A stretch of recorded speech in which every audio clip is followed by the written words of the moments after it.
মুখামুখিলৈ স্বাগতম জনাইছো মই দীক্ষিত শৰ্মা মুখামুখি অনুষ্ঠানত ইতিমধ্যে আপোনালোকে কেইবাজন অতিথি দেখা পালে ৰাজনৈতিক জগতৰ পৰা আৰম্ভ কৰি কলা সংস্কৃতিৰ পৰা আৰম্ভ কৰি অভিনয় জগতৰ পৰা আৰম্ভ কৰি বহু কেইজন অতিথি আহিল আজি মোৰ লগত এজন বিশেষ অতিথি উপস্থিত আছে ব্যক্তিজন হল সাংবাদিক কিন্তু সাংবাদিকতাৰ লগত জড়িত থাকিও কেইবাটাও দিশত অত্যন্ত সক্ৰিয়তাৰে তেখেত জড়িত হৈ থাকে পৰ্বতাৰোহণৰ পৰা আৰম্ভ কৰি ক্ৰিয়াৰ পৰা আৰম্ভ কৰি বিভিন্ন ক্ষেত্ৰত আপুনি সক্ৰিয়তাৰে সেই ব্যক্তিজনক দেখা পায় তেখেতৰ পৰিচয় মই বেলেগকৈ দিয়াৰ প্ৰয়োজন নাই তেখেত হ'ল জ্যেষ্ঠ সাংবাদিক প্ৰণয় বৰদলৈ ডাঙৰীয়া আপোনাক স্বাগতম জনাইছো আমাৰ ধন্যবাদ দীক্ষিত ভাল লাগিলে তোমাৰ ইয়াত আহি পেলাই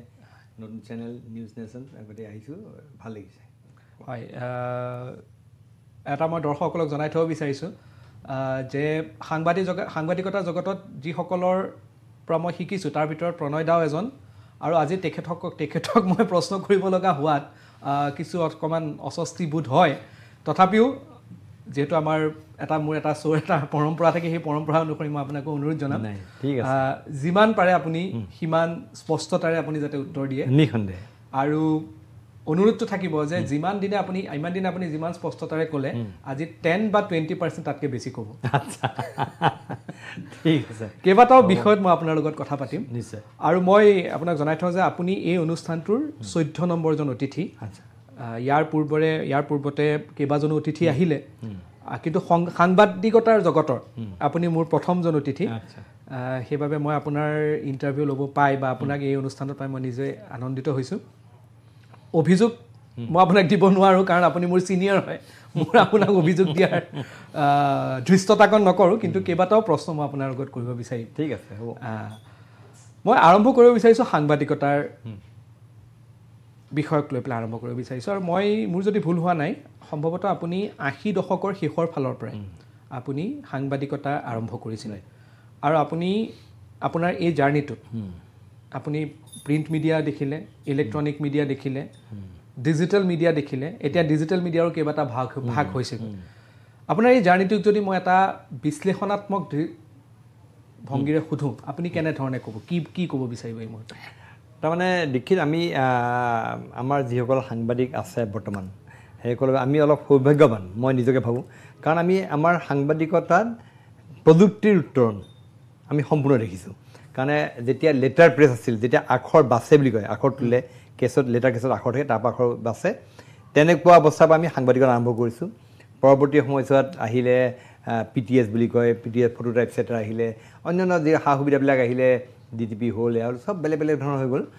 গোটেই উত্তৰণটো তাৰ গোটেইখিনি দেখিছোঁ আমি গতিকে লেটাৰ প্ৰেছত যেতিয়া সাংবাদিকতা আছিলে তেতিয়াৰ কথাটো বেলেগ আছিলে আজিৰ পৰিৱেশ পৰিস্থিতি সম্পূৰ্ণ পৃথক হৈ গ'ল মানে এনেকুৱা কথা যে এটা সময় আছিলে যি সময়ত আজি ৰাতিপুৱা যদি ক'ৰবাত দুৰ্ঘটনা এটা হয় তেতিয়াহ'লে সেই খবৰটো বিস্তৃতভাৱে জানিবলৈ আমি আকাশবাণী বা দূৰদৰ্শনৰ ওপৰত নিৰ্ভৰ কৰিব লাগিব আৰু তাৰ পিছত আমি বাতৰি সবিশেষ জানিবৰ কাৰণে পিছদিনা বাতৰি কাকতখনলৈ ৰখিব লাগিব কিন্তু যেতিয়া ইলেক্ট্ৰনিক মিডিয়া অহাৰ লগে লগে কি হ'ল লাইভ হ'ল বস্তুবিলাক প্ৰগ্ৰেমবিলাক লাইভ হোৱাৰ লগে লগে এতিয়াৰ খবৰ যিমান পাৰে সোনকালে পাই আছিলোঁ কিন্তু ডিজিটেল মিডিয়াৰ অভ্যুত্থানৰ লগে লগে সম্পূৰ্ণ পৰিৱেশ পৰিস্থিতি একেবাৰে সলনি হৈ গ'ল গোটেই সাংবাদিকতাৰ গোটেই ক্ষেত্ৰখন সলনি হৈ গ'ল কিয় যিকোনো ঠাইৰ পৰা যিকোনো মুহূৰ্তত লাইভ কৰিব পাৰে ডিজিটেল মিডিয়াই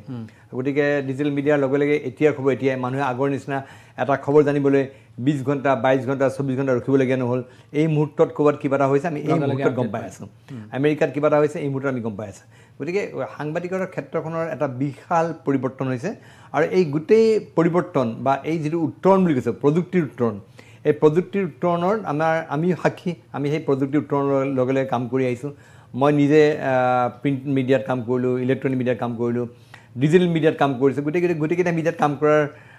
সৌভাগ্য হ'ল গতিকে চলি আছে কিন্তু লাহে লাহে আমি দেখিবলৈ পাইছোঁ যে সাংবাদিকতাৰ ক্ষেত্ৰখন অকণমান বেলেগ ফালেও ঢাল খাইছে যেন লাগে কাৰণ এতিয়া আগতে মিডিয়া এটা আছিলে সেৱা এতিয়া ৰাধাকুণ্ড বৰুৱাই যেতিয়া ট্ৰিবিউন প্ৰেছ আৰম্ভ কৰিছিল তেওঁৰ এটা আছিল যে দেশ সেৱা তেওঁ ব্যৱসায় কৰিছিল দেশ সেৱা আছিলে কিন্তু এতিয়া হ'ল কি মিডিয়া এটা সম্পূৰ্ণ পণ্যত পৰিণত হ'ল commodity media is a commodity commodity হোৱাৰ লগে লগে কি হ'ল তাত এইটো টোটেলি এটা ব্যৱসায় হৈ গ'ল কাৰণ media is own by right now media is own by কোনে ওন কৰে যে বিজনেছমেন ইণ্ডাষ্ট্ৰিয়েলিষ্ট বা কোনোবা পলিটিচিয়ান তেওঁলোকে যেতিয়া মিডিয়াৰ ভিতৰত আহিলে বা মিডিয়া তেওঁলোকৰ কুক্ষিগত হ'ল তেতিয়া তাৰ লগে লগে আমাৰ পূৰ্বত সাংবাদিকতাত ধৰক কিছুমান কথাত স্বাধীনতা আছিলে ক'ৰবাত আমি সেই স্বাধীনতা ক'ৰবাত ৰৈ যাবলগীয়া হৈছে বিশেষকৈ মই কৈছোঁ যে কমোডিটি নহৈও উপায় নাই কাৰণ এতিয়া সাংবাদিকতাৰ ক্ষেত্ৰখনত বহুত মানুহ জড়িত এটা টিভি চেনেল যেতিয়া খোলে এটা টিভি চেনেলত প্ৰায় 200-250 মানুহ জড়িত হৈ থাকে তাত আৰু 200-250 মানুহ জড়িত থকাৰ কাৰণে তেওঁলোকৰ দৰমহাৰ কথা থাকে সকলো দিয়া ব্যৱসায়িক চাব লাগিব গতিকে বাণিজ্যিক দিশটো যেতিয়া চাবলগীয়া হ'ল তেতিয়াই নিঃসন্দেহে ক'ৰবাত বাতৰিৰ লগত কম্প্ৰমাইজ কৰিবলগীয়া হৈছে এইটো মিছা নহয় আৰু এই কথাবিলাক আৰু এটা কথা মই ভাবোঁ যে এটা সময়ত মানুহে কৈছিল যে আমাৰ অসমীয়া মানুহ লাহে লাহে দে অসম লাহে লাহে দে অসমে মানে লাহে লাহে কাম কৰে কিন্তু ইলেক্ট্ৰনিক মিডিয়া ডিজিটেল মিডিয়াই প্ৰমাণ কৰিছে অসমৰ যুৱ যুৱতী আগৰ নিচিনা লাহে লাহে দেশত থকা নাই এতিয়াৰ খবৰ এতিয়া দিবলৈ সদা তৎপৰ এইসকল সাংবাদিক সমাজ হাজাৰ হাজাৰ সাংবাদিক সোমাই গ'ল ডিজিটেল মিডিয়া ইলেক্ট্ৰনিক মিডিয়াত আৰু ফলত কি হৈছে যে এতিয়াৰ খবৰ এতিয়া দিয়াৰ লগে লগে দ্ৰুত কিবা এটা ঘটনা হৈছে লগে লগে আমি চবেই পাইছে গতিকে এই যে এটা আগৰ পৰা এটা নতুন চলি আছিলে যে অসম লাহে লাহে দেশ অসমীয়াই লাহে লাহে কাম কৰে সেইটো কিন্তু মই ভাবোঁ যে সাংবাদিকতাৰ ক্ষেত্ৰখনত সেইটো হৈ থকা নাই সাংবাদিক দ্ৰুতগতি কাম কৰিছে কিন্তু তাৰ লগে লগে অন্যান্য বেয়া দিশসমূহ হৈছে কিয়নো যেতিয়া ব্যৱসায়িক স্বাৰ্থ ৰক্ষা কৰিবলৈ যোৱা হয় সেই স্বত্বাধিকাৰজনৰো যিটো তেওঁ এটা ব্যৱসায় কৰিছে তেওঁৰ স্বাৰ্থ থাকিব পাৰে গতিকে এই গোটেইবিলাক গ্ৰাফত সাংবাদিক হ'ল পৰিছে আজিৰ তাৰিখত যদি কোনোবা সম্পাদকে কয় যে মই সম্পূৰ্ণ নিস্বাৰ্থভাৱে পক্ষপাতহীনভাৱে মই যদি কাম কৰিছোঁ এইটো সম্পূৰ্ণ মিছা কথা কোৱা হ'ব তেওঁ ক'ৰবাত নহয় ক'ৰবাত তেওঁ কম্প্ৰমাইজ কৰিলে বাধ্য নহ'লে তেওঁ এই প্ৰফেশ্যনত টিকি থাকিব নোৱাৰে তেওঁ ইয়াৰ পৰা ওলাই যাব লাগিব তেনেকুৱা এটা পৰিৱেশ মানে এতিয়া এটা দেখা পোৱা গৈছে সংবাদ মাধ্যমৰ যিটো আপুনি ক'লে যে যিটো আপুনি জাৰ্নিৰ কথা ক'লে যে এটা সময় আছিলে য'ত আখৰ এনেকৈ বাছি পেলাই পেপাৰ লিখিব লগা হৈছিল এতিয়া এনেকুৱা ধৰণৰ হৈছিল যে তাৰপিছত এনেকুৱা এটা পৰ্যায় পালেহি যে যিকোনো এটা এক্সক্লুচিভ ভিজুৱেলৰ কাৰণে প্ৰথমে সাংবাদিকজন গৈ পাবগৈ লাগিব তাৰপিছতহে আমি সেই এক্সক্লুচিভ ভিজুৱেল বা বাতৰিটো আমি যিকোনো এটা ক্ষেত্ৰত দিওঁ এতিয়াৰ যুগটো এইটো হ'ল যে সাংবাদিক গৈ পোৱাৰ আগতে তাৰ যিসকল লোকেল মানুহ থাকে তেওঁলোকে ছ'চিয়েল মিডিয়াত ভিজুৱেল দি দিয়ে মই ক'ব নাপায় কথাটো কিন্তু মই আহমেদাবাদ বিমান দুৰ্ঘটনাৰ প্ৰথম ভিজুৱেলখিনি আমি ছ'চিয়েল মিডিয়াত যিসকল মানুহে দিছিলে তেওঁৰ পৰা পাইছোঁ এতিয়া যুগটো সেইটো হৈ গ'ল যে আপুনি মানে মইতো যিটো কওঁ এটা যিটো আমাৰ মানে আমি নিজকে আপাৰ হেণ্ডত ৰখাৰ এটা যিটো প্ৰক্ৰিয়া আছিল সেইটোৰ পৰা এতিয়া আমি ক'ৰবাত নহয় ক'ৰবাত চেলেঞ্জ আমাৰ বেলেগ ফালৰ পৰা আহিছে সেইটোত আপুনি কেনেধৰণে ভাবে যে আমি কেনেধৰণে সেইটোত আগবাঢ়িব লাগে বিশেষকৈ আমাৰ যিসকল নৱপ্ৰজন্মৰ সাংবাদিকসকল আহিছে নহয় এইটো এনেকুৱা হৈ আছে যে আমাৰ সাংবাদিকতাৰ ক্ষেত্ৰত আমি বহু সময়ত যেতিয়া এই TRPৰ দৌৰ আৰম্ভ হ'ল বা বাৰ্গ ৰেটিঙৰ দৌৰ আৰম্ভ হ'ল বিশেষকৈ মই ইলেক্ট্ৰনিক মিডিয়াৰ কথা কৈছোঁ ক'ৰবাত সত্যটো ক'ৰবাত কম্প্ৰমাইজ কৰা হৈছে ছাপ'জ আজি এটা বিমান দুৰ্ঘটনা হ'ল মানে এটা ধৰক বোম ব্লাষ্ট হ'ল ক'ৰবাত লগে লগে সাংবাদিকজন গ'ল তেওঁ দেখিলে 10টা মানুহ তাত পৰি আছে তেওঁ লগে লগে দি দিলে নিউজটোত যে 10জন লোক নিহত কিন্তু হয়তো তাৰ ভিতৰত 2জনহে লোক নিহত বাকী 8জনৰ গুৰুতৰভাৱে আহত গতিকে সত্যৰ কম্প্ৰমাইজ হ'ল এই যে দৌৰি যিটো কৰা হৈছে কোনে নিউজটো আগত দিব পাৰে কোনে ব্ৰেকিং নিউজটো আগত দিব পাৰে সেইটো কৰিবলৈ যাওঁতে গতিকে আমি তাত ক'ৰবাত নহয় ক'ৰবাত কম্প্ৰমাইজ কৰিছোঁ গতিকে এই কথাটোৱে মই ভাবোঁ যে আমাৰ কাৰণে ডাঙৰ প্ৰত্যাহ্বান কিন্তু এতিয়া যিটো এটা পৰিৱেশৰ মাজত আমি আছোঁ তাৰ পৰা সহজে মুকলি হোৱাৰ উপায় নাই কিন্তু তথাপিতো মই ভাবোঁ যে তাৰ মাজতে আমি কাম কৰিব লাগিব আৰু মোৰ এটা ধাৰণা মই দেখিছোঁ এইটো আমাৰ দেশৰ ইলেক্ট্ৰনিক মিডিয়া এতিয়া যিটো পৰ্যায়ত আছে তাতকৈ কিন্তু অসমৰ ইলেক্ট্ৰনিক মিডিয়াৰ সাংবাদিকসকলে তাতকৈ বহু মানে তেওঁলোকতকৈ উন্নত পৰিৱেশত কাম কৰিছে কাৰণ তেওঁলোকে দেশৰ ৰাষ্ট্ৰীয় সংবাদ মাধ্যমৰ বহুবিলাক চেনেল বা বাতৰিকাকত তেওঁলোকে সম্পূৰ্ণ এটা পক্ষ ধৰিছে সম্পূৰ্ণ পক্ষপাত দুষ্ট আচৰণ কৰিছে তাৰ তুলনাত আমাৰ সাংবাদিকসকল কিছু পৰিমাণে হ'লেও নিস্বাৰ্থভাৱে কাম কৰিব পাৰিছে এইটো এটা পৰিৱেশ আছে সেইটো স্বীকাৰ কৰিব লাগিব কিন্তু ক'ৰবাত মই আকৌ কিছু সত্যৰ এয়া কম্প্ৰমাইজ কৰা হৈছে আৰু আমাৰ যিসকল উঠি অহা সাংবাদিক আছে যিসকলে ভাবে যে মই সাংবাদিকতা কৰিম দেশখনক সেৱা কৰিম সেইটো অকণমান ধাৰণাটো এতিয়া ৰাখিলে নহ'ব এটা সময়ত মই নিজেও অসম আন্দোলন কৰিছিলোঁ ৰাজ্যখনক ভাল পাইছিলোঁ অসম আন্দোলনত মই ওতঃপ্ৰোতভাৱে জড়িত আছিলোঁ আন্দোলনৰ শেষলৈকে মই ৰাস্তাত ওলাইছিলোঁ তেতিয়া দেশ সেৱাটো এটা অন্যতম এয়া আছিল কলেজত পঢ়ি থকাৰ সময়ত দেশখনক ভাল পাওঁ জাতিটো ভাল পাওঁ তাৰ ভালৰ কাৰণে কাম কৰিম তেনেকৈ আহিছিলোঁ কিন্তু পৰৱৰ্তী সময়ছোৱাত সেই ধাৰণাবিলাক অলপ হ'লেও সলনি হৈছে তাৰ মাজতো মই মোৰ ৰাজ্যখনৰ ভাল পোৱা জাতিটোৰ প্ৰতি ভাল পোৱা কাম কৰি আছোঁ কিন্তু ক'ৰবাত মই হয়তো স্বাৰ্থত মানে হেৰিৰ স্বাৰ্থত হয়তো মোক ক'ৰবাত কম্প্ৰমাইজ কৰিবলগীয়া আছে মিছা কথা নহয় আপুনি যেতিয়া এই গোটেইখিনি কথাখিনি কৈ আছিলে মোৰ এটা মনত এটা প্ৰশ্নৰ উদয় হৈছে সেই প্ৰশ্নটো এইটো যে আজিৰ যুগতেই হওক বা যিকোনো যুগতেই হওক 100% অনেষ্টি সম্ভৱ নেকি বাৰু মই ভাবোঁ এইটো সম্ভৱ নহয় সম্ভৱ নহয় 100% অনেষ্টি সম্ভৱ নহয় আমি কৈছে মই কথাটো যে যেতিয়াই এটা বাতৰি কৰা যায় বাতৰিটো যদি কোনোবা এজন ব্যৱসায়ীহে সেই চেনেলটো বা সেই বাতৰিকাকতখন সংবাদ মাধ্যমটোৰ অ'নাৰ ব্যৱসায়িকজনৰ স্বাৰ্থ বিঘ্নিত হোৱা কথা হয়তো প্ৰচাৰ কৰা প্ৰকাশ কৰা হয়তো অসুবিধা আছে তেতিয়াই হয়তো অনেষ্টিৰ কথা আহিব যে সেই অনেষ্টিটো কম্প্ৰমাইজ হৈছে নেকি সেইটো স্বাভাৱিক হৈ গৈছে কাৰণ এইটো যে মই কৈছোঁ যে এইটো এটা টোটেল মিডিয়া এটা মিডিয়া পণ্য হৈ গ'ল মিডিয়া TRPৰ গ্ৰাসত আছে আজি আমাৰ টেলিভিশ্যনৰ যিমান প্ৰগ্ৰেম হয়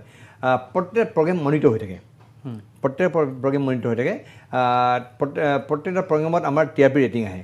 আজি যদি মই আজি এইটো অৱধাৰিত হৈ গৈছে মই যদি কেতিয়াবা খুব ভাল প্ৰগ্ৰেম এটা কৰোঁ মানুহে যে মোক ফোন কৰে যে এই প্ৰগ্ৰেমটো ভাল হৈছে কিন্তু দেখা যায় যে সেইটো TRP ৰেটিংখন প্ৰগ্ৰেমটোৰ ৰেটিংটো কম বহুত কম আৰু যদি মই সস্তীয়া প্ৰগ্ৰেম কিবা এটা কৰোঁ ধৰক চুমি বৰা জাতীয় যে ঘটনাবিলাক যদি মই প্ৰচাৰ কৰোঁ তাৰ TRP ৰেটিং বাৰ ৰেটিং বহুত বেছি গতিকে মই যেতিয়া মানে সপ্তাহটোৰ পিছত যেতিয়া TRP আহে বাৰ্গ ৰেটিংবিলাক আহে তেতিয়া নিঃসন্দেহে প্ৰশ্ন উত্থাপন হ'ব সেই সময়ত সন্ধিয়া টক শ্ব'টো মই কি কৰিছোঁ অন্য কোনে কি কৰিছিলে মোৰ শ্ব'টোৰ ৰেটিং যদিও মানে বিৰাট ভাল বুলি বহুতে ফোন কৰিলে কিন্তু মোৰ ৰেটিংটো ৰেটিং নাই কম আৰু এটা অৰ্ডিনেৰী প্ৰগ্ৰেম এটা আল্টু ফাল্টু প্ৰগ্ৰেম সেই প্ৰগ্ৰেমটো ৰেটিং হাই গতিকে সেইবিলাক ক্ষেত্ৰতো আমি বহুতে কম্প্ৰমাইজ কৰিবলৈ বাধ্য হৈ যায় মই মনে নিবিচাৰোঁ যে এই প্ৰগ্ৰেমটো হওক কিন্তু বাধ্য হৈ গৈছোঁ কাৰণ পৰিস্থিতি পৰিৱেশ সামগ্ৰিকভাৱে গোটেই বস্তুতে আমাক বাধ্য কৰাইছে সাংবাদিক মই আৰু কেইটামান দিশলৈ যোৱাৰ আগতে আপোনাক এটা ৰাজনৈতিক বিষয়ৰ কেইটামান প্ৰশ্ন সুধি ল'ব বিচাৰিছোঁ মই আপোনাৰ যিখিনি আপুনি মানে পৰ্বতাৰোহণৰ লগত জড়িত আপুনি এভাৰেষ্টটো গৈছে সেইখিনি প্ৰসংগলৈ মই আহিম কিন্তু এটা মই ৰাজনৈতিক বিষয় হিচাপে কওঁ প্ৰশ্নটো সুধিব বিচাৰিছোঁ যে মই অসমৰ প্ৰেক্ষাপটত যদি আপোনাক সুধোঁ আপুনি এজন সাংবাদিক হিচাপে বা এজন ছাত্ৰ জীৱনৰ হিচাপে আপুনি এতিয়ালৈকে কেইবাজনৰ মুখ্যমন্ত্ৰীৰ দেখিছোঁ কাৰ্যকাল দেখিছে মোৰ যদি ভুল হোৱা নাই আপুনি হিতেশ্বৰ শইকীয়া দেখিলে দেখিছোঁ হয় প্ৰফুল্ল কুমাৰ মহন্ত তাৰপিছত আকৌ হিতেশ্বৰ শইকীয়া তাৰপিছত আকৌ প্ৰফুল্ল মহন্ত তাৰপিছত আকৌ তৰুণ গগৈ 15 বছৰীয়া শাসন তাৰপিছত সৰ্বানন্দ সোণোৱাল আৰু এতিয়া বৰ্তমানৰ মুখ্যমন্ত্ৰীৰ শাসনকালো আপুনি 4 বছৰ হ'ল তাৰমানে আপোনাৰ কমচে কম যদি চাই 5-6জন মুখ্যমন্ত্ৰী কাৰ্যকাল দেখিলে সেই গোটেই মই জাৰ্নেলিষ্টিক পইণ্ট অফ ভিউৰ পৰা যদি আপোনাক সোধোঁ এই গোটেই কিজনৰ কাৰণ সেইখিনি সময়ত অসমৰ প্ৰেক্ষাপট বৰ বেলেগ আছিল 80-90 সেই দশকৰ ৰাজনীতি কি আছিলে আপুনি যদি সেইটোক মই এটা বিশ্লেষণাত্মক দৃষ্টিৰে সোধোঁ আপুনি কেনেধৰণে কাক কেনেধৰণৰ ৰেটিং মানে মই যদি আপোনাক TRP বুলি নকওঁ ৰেটিং দিবলৈ যদি মই কওঁ আপুনি কেনেধৰণে দিব বিচাৰিব কাক কেনেকুৱা দিব ঠিক তেনেকৈ ৰেটিং দিয়াটো অলপ অসুবিধা কাৰণ সেই সময়ৰ যিটো পৰিৱেশত হিতেশ্বৰ শইকীয়া মুখ্যমন্ত্ৰী আছিলে যিটো পৰিৱেশত প্ৰফুল্ল কুমাৰ মহন্ত মুখ্যমন্ত্ৰী আছিলে সেই গোটেই পৰিৱেশবিলাক বেলেগ আছিলে হিতেশ্বৰ শইকীয়া এজন খুব দক্ষ প্ৰশাসক হিচাপে তেওঁ নিজকে প্ৰতিষ্ঠা কৰিব পাৰিছিলে প্ৰফুল্ল কুমাৰ মহন্ত যেতিয়া প্ৰথমবাৰৰ কাৰণে মুখ্যমন্ত্ৰী হৈছিল তেওঁলোকে প্ৰশাসনৰ সন্দৰ্ভত সম্পূৰ্ণৰূপে অজ্ঞ আছিলে সম্পূৰ্ণ অজ্ঞ সেই সময়ত প্ৰফুল্ল কুমাৰ মহন্তৰ ভিউ ফুকনক মানুহে দেৱতাৰ শাৰীত তুলি লৈছিলে আৰু তেওঁলোকে গুৱাহাটী ইউনিভাৰ্চিটিৰ ছাত্ৰাবাসৰ পৰা পোনপটীয়াভাৱে ডাইৰেক্ট আহি তেওঁলোকে দিছপুৰৰ মচনদত বহিছিলে গতিকে সেই সময়ৰ পৰিস্থিতি বেলেগ আছিলে কিন্তু 5 বছৰৰ পিছতেই মানুহে তেওঁলোকক প্ৰত্যাখ্যান কৰিলে কিয় কৰিলে যে তেওঁলোকৰ কোনো এক্সপিৰিয়েঞ্চ আছিলে তেওঁলোকে কিছুমান সিদ্ধান্ত লৈছিল যিবিলাক সিদ্ধান্ত ৰাইজৰ মনত বিৰূপ প্ৰতিক্ৰিয়াৰ সৃষ্টি কৰিলে আৰু সেইবিলাক কাৰণত হয়তো ৰাইজে 5 বছৰৰ ভিতৰত তেওঁলোকক প্ৰত্যাখ্যান কৰি দিলে তাৰ পৰৱৰ্তী 5 বছৰ আকৌ আহিলে কংগ্ৰেছ আহিলে কিন্তু তাৰ পিছত আকৌ অসমৰ ৰাইজে কংগ্ৰেছৰ প্ৰত্যাখ্যান কৰি প্ৰফুল্ল মহন্তক দিলে প্ৰফুল্ল কুমাৰ মহন্ত ডাঙৰীয়া এটা সময়ত যথেষ্ট আছিলে এক্টিভ বা কৰিছিলে কিন্তু মই ভাবোঁ যে তেওঁ যিহেতু অসম চুক্তিখন বা অসম আন্দোলনৰ আধাৰত সেই পৰিস্থিতি পৰিৱেশৰ মাজত তেওঁ ৰাজ্যৰ মুখ্যমন্ত্ৰী দায়িত্ব লৈছিলে তেওঁৰ মূল ইছ্যু আছিল যে বিদেশী খেদা কিন্তু সেই বিদেশী খেদা কাৰ্যত তেওঁ সম্পূৰ্ণৰূপে ব্যৰ্থ হ'ল বিদেশী বিতৰণ বিষয়টোত সেইটো বস্তু কোনোবাই ক'ব পাৰে যে কেন্দ্ৰীয় চৰকাৰলৈ ঠেলি দিব পাৰে কেন্দ্ৰীয় চৰকাৰে কৰা নাই বা অসম চুক্তি ৰূপায়ণৰ ক্ষেত্ৰত কেন্দ্ৰীয় চৰকাৰ হেমাহি আছে কিন্তু মই ভাবোঁ যে সেইখন কি অগপ কি কংগ্ৰেছ কি বিজেপি প্ৰায় প্ৰত্যেকখন চৰকাৰে অসম চুক্তিখনক ৰূপায়ণ কৰাত হয়তো আজি দীৰ্ঘদিনে যিটো হেমাহি কৰিলে তাৰ ফলত আজি ফল ভুগিবলগীয়া হৈছে আজিৰ প্ৰতি অসমৰ পৰা বিদেশী বিতৰণ নহ'ল এসময়ত অসমত 40 লাখ বিদেশী থকাৰ কথা কৈছিল এসময়ত 20 লাখ থকাৰ কথা কৈছিল সেই কথাবিলাক ক'ৰবাত যেন নোহোৱা হৈ গ'ল গতিকে পৰিস্থিতিৰ পৰিৱেশ চাই পৰৱৰ্তী সময়ছোৱাত আমি মুখ্যমন্ত্ৰী তৰুণ গগৈ দেখিলোঁ তৰুণ গগৈৰ দিনত কিছুমান কাম নোহোৱা নহয় তেওঁলোকে কিছুমান কাম কৰিলে সৰ্বানন্দ সোণোৱালৰ দিনত ৰাজ্যত এটা সুন্দৰ পৰিৱেশ আছিলে বৰ্তমানৰ মুখ্যমন্ত্ৰী আমাৰ হিমন্ত বিশ্ব শৰ্মা তেওঁ যথেষ্ট তৎপৰ এটা বিষয় মই আপোনাৰ পৰা জানিব বিচাৰিছোঁ ইতিমধ্যে সেইটো মই সুধিব লাগে নে নালাগে মই নাজানো কিন্তু মোৰ মনত প্ৰশ্নটো আহিল কাৰণে মই কৈ দিওঁ কাৰণ মোৰ মনত আছে 2024 চনৰ লোকসভা নিৰ্বাচনৰ প্ৰাকখনত আপুনি এটা নিৰ্বাচনী ফলাফলৰ এটা দিছিলে আৰু সেই ধৰণে আপুনি ফেচবুকত নে ছ'চিয়েল মিডিয়াত দিছিলে শ্বেয়াৰ কৰিছিলে আৰু ৰিজাল্টটো প্ৰায় তেনেধৰণে ওলাল তো সেইটো কেনেকৈ আপুনি মানে কৰিলে নাই সেইটো হ'ল আমি বিভিন্ন ঠাইৰ আমি মানে যিসকল আমাৰ সাংবাদিক তেওঁলোক আছে ধৰক আৰু বহুত আজি ইমান দিনা সাংবাদিকতা কৰিছোঁ গতিকে অসমৰ চুকে কোণে বহুত মানুহক চিনি পাওঁ আৰু মই নিজেও ঘূৰিছিলোঁ ইলেকশ্যনৰ সময়ত গতিকে সেইবিলাক ক্ষেত্ৰত মানুহৰ লগত কথা বতৰা পাতিছিলোঁ যথেষ্ট আৰু আমাৰ সাংবাদিকসকলৰ সৈতে যথেষ্ট মত বিনিময় আছিল তেতিয়া আমি তাত তাৰ পৰা মোটামুটি এটা আইডিয়া কৰিব পাৰিছিলোঁ যে ক'ত কি হ'ব পাৰে ফলাফল ক'ত মানুহৰ অসন্তুষ্টি বেছি আছে ক'ত এনেকুৱা প্ৰতিকূল প্ৰভাৱ পেলাব পাৰে ক'ত কেণ্ডিডেটজন উইক হ'ল এই কথাখিনি অনুধাৱন কৰি তেতিয়া এটা বিশ্লেষণ কৰি আমি এটা পূৰ্বানুমান কৰিছিলোঁ আৰু হয়তো নাজানো মই কৰাৰ পূৰ্বানুমান এক প্ৰকাৰ মিলি গৈছে মই ফেচবুক প্ৰায় সমান আছিল সেইটো আমাৰ অসমৰ লগতে আমি ভাৰতবৰ্ষৰো মই বিভিন্ন মিডিয়া চাই আছিলোঁ আৰু মোৰ বাহিৰতো ধৰক আজি ইমান দিনে কাম কৰিছোঁ কাৰণে দিল্লী কলকাতা বা মুম্বাইতো বহুত সাংবাদিক চিনাকি আছে তাকে বহুত মানুহৰ কথা চথা পাতি এতিয়া এটা অনুমান কৰিছোঁ যে এনেকুৱা ফলাফল হ'ব পাৰে মোটামুটি মানে একেবাৰে একুৰেটটো হ'ব নোৱাৰে সেইটো হোৱা নাই কিন্তু একেবাৰে আছিলে নিয়েৰেষ্ট আছিলে মোৰ সেইটো হয় মই এতিয়া আহিব বিচাৰিছোঁ আপোনাৰ মানে বেলেগ এখন পৃথিৱীলৈ সাংবাদিকতাৰটো আছে সেইখিনিৰ ওপৰতো মই প্ৰশ্ন কৰিম আৰু কেইবাটাও প্ৰশ্ন আছে সেইখিনিলৈ যাম আপুনি খুব এক্টিভলি আপুনি স্পৰ্টছৰ লগত খুব জড়িত স্পৰ্টছ ইভেণ্টসমূহ মই দেখা পাওঁ যে য'তেই স্পৰ্টছ ইভেণ্ট হয় আপুনি থাকে অসমৰ য'তে চুকে কোণে য'তেই যায় স্পৰ্টছ ইভেণ্টত আপুনি থাকে ৰাতিপুৱা একদম লাগিলে জানুৱাৰী মাহৰ ঠাণ্ডাই হওক বা জুলাই মাহৰ গৰমেই হওক আপুনি এইটো চাই নাথাকে তাৰ উপৰিও মই জনামতে আপুনি বাইক ৰাইডিং বহুবাৰ কৰিছে আপুনি লাডাখতো বাইক চলাইছে বাইক ৰাইড কৰি আছে সেইটোৰ মানে আপোনাৰ ইণ্টাৰেষ্টটো মানে কেনেধৰণে আহিলে সেইটো নাই তাৰমানে সৰুৰে পৰা ফুটবল খেলিছোঁ এসময়ত 4 ফুট 10 ইঞ্চি বুলি এটা প্ৰতিযোগিতা আছিল 4 ফুট 10 ইঞ্চিৰ তলত তেওঁলোকৰ তলৰখিনিৰ লগত কম্পিটিশ্যন হয় মোৰ একেবাৰে হ'লে এটা যদি 4 ফুট 10 ইঞ্চিকৈ ওখ হয় সি খেলিব নোৱাৰে গতিকে সেই তেনেকুৱা 4 ফুট 10 ইঞ্চি খুব গুৱাহাটীত মানে বিভিন্ন ফিল্ডত আমি খুব ফুটবল খেলিছিলোঁ আৰু মোৰ খুৰা এজন কনক বৰদলৈ তেওঁ এজন খুব ভাল ফুটবলাৰ আছিল তেওঁ ইণ্ডিয়ান অলিম্পিক টিমত আছিলে 1956 বাৰ্লিন অলিম্পিকত তেওঁ অলিম্পিক টিমত নহয় 1952 হেলচিংকি অলিম্পিকত ষ্টেণ্ড বাই আছিলে তেওঁ সময়ত পুল পালে তেওঁ হয়তো তাত খেলিলে আৰু সেই মোৰ খুৰাই এসময়ত ইষ্ট বেংগল খেলিছিলে আৰু তেওঁ মুম্বাইৰ লীগ চেম্পিয়ন খেলিছিল পুৰা আচলতে সেই ফুটবল মোৰ ব্লাডৰ আছে লাগে মই ফুটবল খেলি খুব ভাল পাওঁ ক্ৰিকেট খেলিছিলোঁ তাৰপিছত পৰৱৰ্তী সময়ত মই চব খেলা খেলিছোঁ টাংগুটিৰ পৰা আৰম্ভ কৰি মাৰ্বল গুটিৰ পৰা আৰম্ভ কৰি একো নেখেলা নাই বেডমিণ্টন টেবুল টেনিছ ক্ৰিকেট হকীটো অলপ খেলিছিলোঁ ক'ৰবাত তাৰপিছত মই টেনিছ খেলিছিলোঁ সেইটো টেনিছ আজি কিছুদিন আগলৈ খেলি আছিলোঁ গতিকে মই খেলাৰ লগত আগৰ পৰা খেলি ভাল পাওঁ সৰুৰে পৰা এটা অভ্যাস হৈ গ'ল খেলি ভাল পাওঁ গতিকে খেলাৰ লগত এটা আত্মিক সম্পৰ্ক আছে আৰু তাৰ লগতে মোৰ কেৰিয়াৰ আৰম্ভণি এক প্ৰকাৰ মানে ক্ৰীড়া সাংবাদিক ৰূপে আৰম্ভ হৈছিলে কাৰণ মই প্ৰথমতে জ্ঞানদীপ নামৰ এখন মেগাজিন আছিলে সেইখন মেগাজিনত মই তাত তেওঁলোকৰ ছাব এডিটৰ আছিলোঁ জ্ঞানদীপ এখন ব্যতিক্ৰমী আমাৰ কম্পিটিশ্যন ছাকচেছ ৰিভিউ টাইপৰ এখন মেগাজিন আছিলে খুব ধুনীয়া আছে ছবিৰ হুছেইন নামৰ এজন গভৰ্ণমেণ্ট চৰকাৰৰ আয়ুক্ত আছিল তেওঁ সম্পাদনাত ওলাইছিল মই তাত উপ সম্পাদক আছিলোঁ তাৰপিছত মই আহিলোঁ আজিৰ অসম কাকতত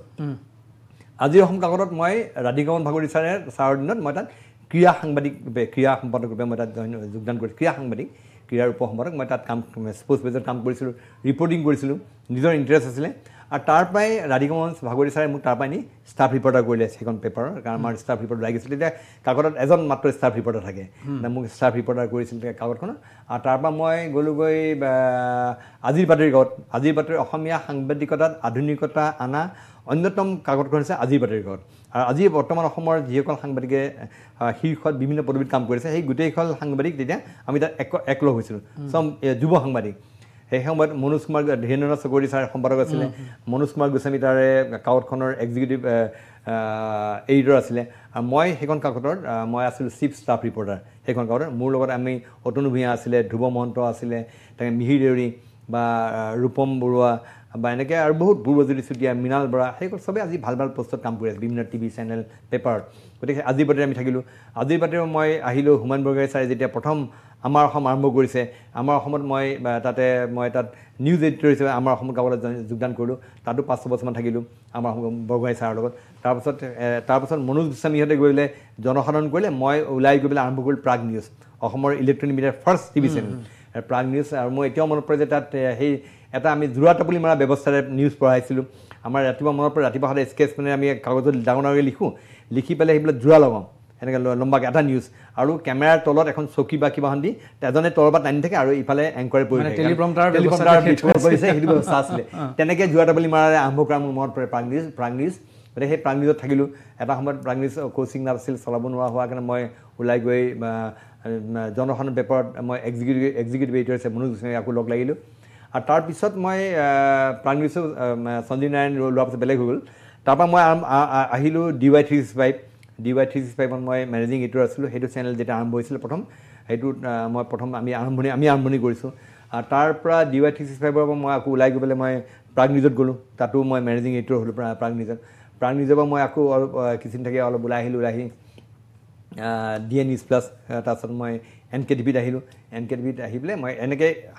সাংবাদিকৰ জীৱনখন লৈ গৈছোঁ আৰু সেই আমাৰ ভাল লাগে সেই সাংবাদিক হ'ল যে মনোজ কুমাৰ গোস্বামী হওক বা মনোজৰ লগত মই আজি বহুত দিনৰে মই একেলগে আজি প্ৰায় 30 বছৰমান আমি একেলগে কাম কৰিছোঁ গতিকে তিতা মিঠা অভিজ্ঞতা বহুত হৈ গৈছে সেনেকৈ আহি বিভিন্ন ধৰণৰ কিন্তু সাংবাদিকতাত বহুত ধৰণৰ অভিজ্ঞতা আছে মই সেইবিলাক ভাল লাগে যে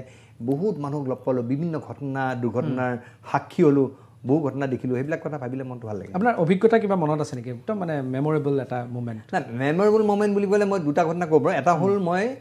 এবাৰ মাদাৰ টেৰেছা সান্নিধ্য পাইছিলোঁ মাদাৰ টেৰেছা সান্নিধ্য এনেকৈ পাইছিলোঁ যে মাদাৰ টেৰেছা অসমলৈ আহিছিলে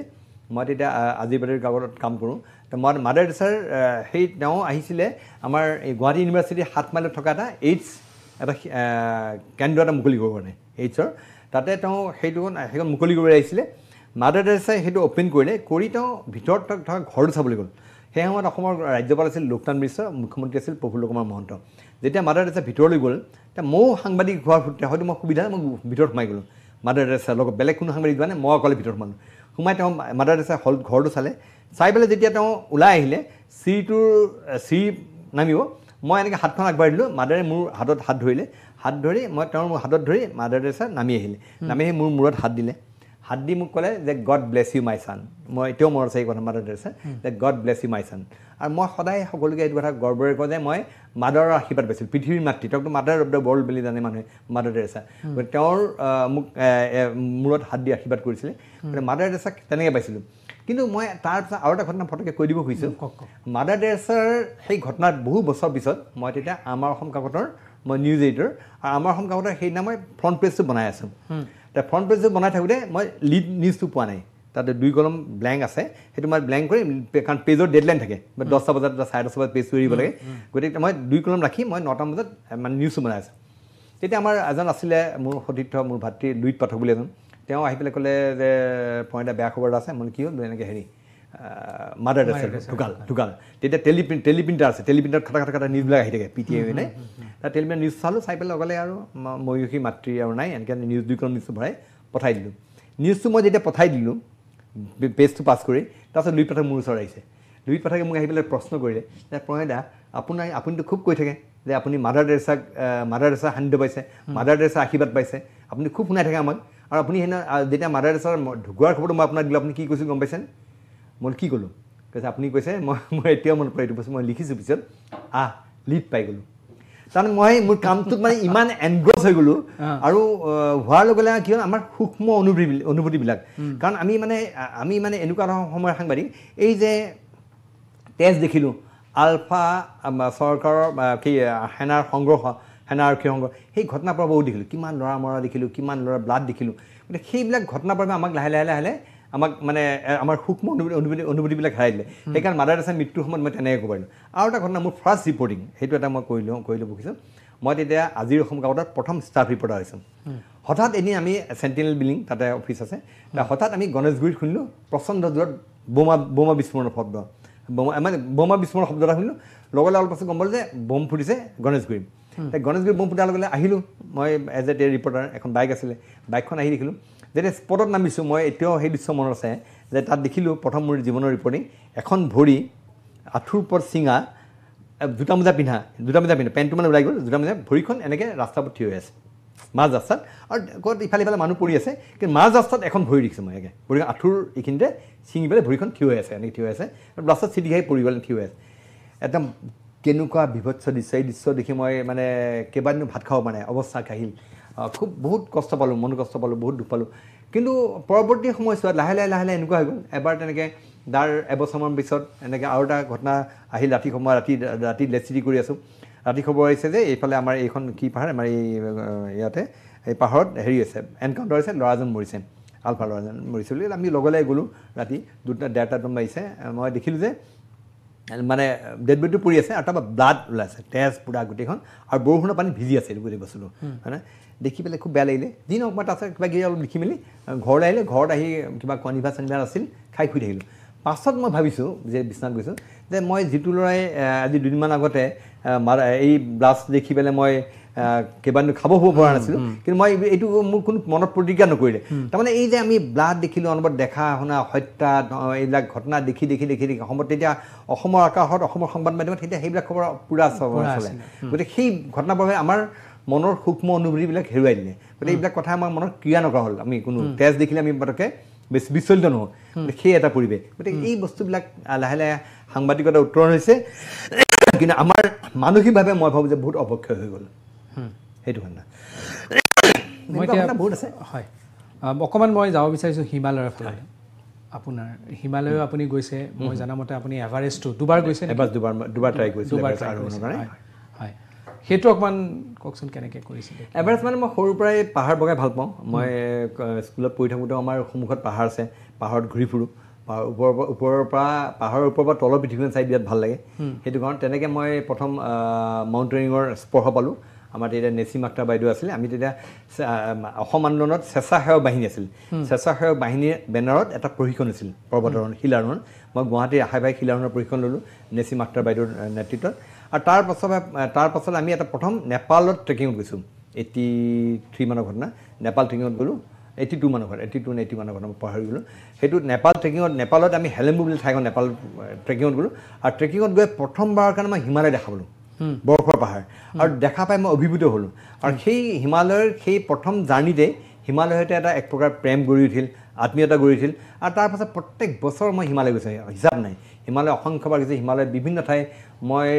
কাশ্মীৰ কিশ্বৱাৰ হিমাচল পাঞ্জাৱ হিমালয় তাৰপৰা এইফালে গাৰৱাল কুমাউন নেপাল হিমালয়